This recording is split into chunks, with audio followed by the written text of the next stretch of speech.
நிழலோடு ஒரு பயணம் கதிர் ஒரு ஐடி நிறுவனத்தில் வேலை செய்யும் சாதாரண வாலிபன். அவனது வாழ்க்கை மிகவும் சலிப்பானது. காலை வேலை, மாலை வீடு.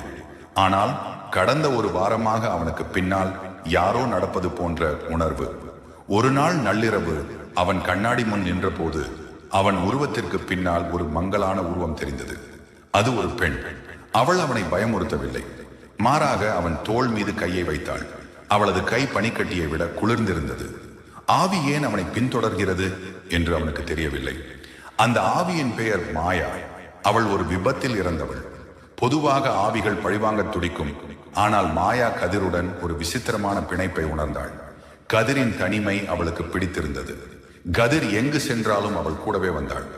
அவன் சாப்பிடும்போது அருகில் அமர்வாள். அவன் தூங்கும் போது அவன் முகத்தையே பார்த்து கொண்டிருப்பாள். கதிர் முதலில் பயந்தாலும் மெல்ல மெல்ல அந்த அமைதியான துணையை ஏற்கத் தொடங்கினான். கதிரின் மாற்றத்தை கவனித்த அவனது நண்பர்கள் அவன் ஏதோ ஒரு தீய சக்தியின் பிடியில் இருப்பதாக பயந்தனர். அவர்கள் ஒரு சக்தி வாய்ந்த ஆன்மீக குழுவை அழைத்தனர். அந்த ஆன்மீகவாதிகள் கதிரின் வீட்டிற்கு வந்தனர்.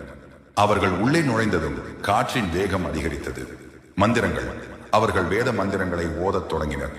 பலிபீடம், வேப்பிலை மற்றும் புனித நீரை தெளித்தனர். கதிர், இந்த ஆவி உன்னை மெல்ல மெல்ல அழித்துவிடும். இது உனது ஆற்றலை உறிஞ்சுகிறது. இதை இப்போதே துரத்த வேண்டும் என்று அவர்கள் எச்சரித்தனர். ஆன்மீகவாதிகள் ஒரு பெரிய யாகம் வளர்த்தனர். மாயா வலியால் அலறினாள்.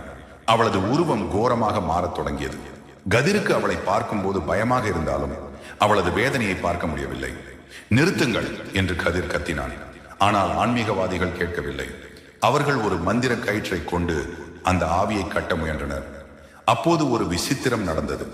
மாயா கதிரை கட்டிப்பிடித்தாள். ஒரு சாதாரண மனிதனின் அன்பிற்கும் ஆன்மீகவாதிகளின் சக்திக்கும் இடையே ஒரு போர் நடந்தது. இறுதியில் ஒரு பெரிய வெளிச்சத்துடன் மாயா மறைந்தாள். ஆனால் அவள் முழுமையாக போகவில்லை. ஆன்மீகவாதிகள் ஆவியை துரத்திவிட்டதாக கூறி சென்றனர். வீடு அமைதியானது. ஆனால் கதிர் ஒரு புகைப்படத்தை எடுத்தபோது அதில் அவனது நிழல் 2 நிழல்களாக தெரிந்தது.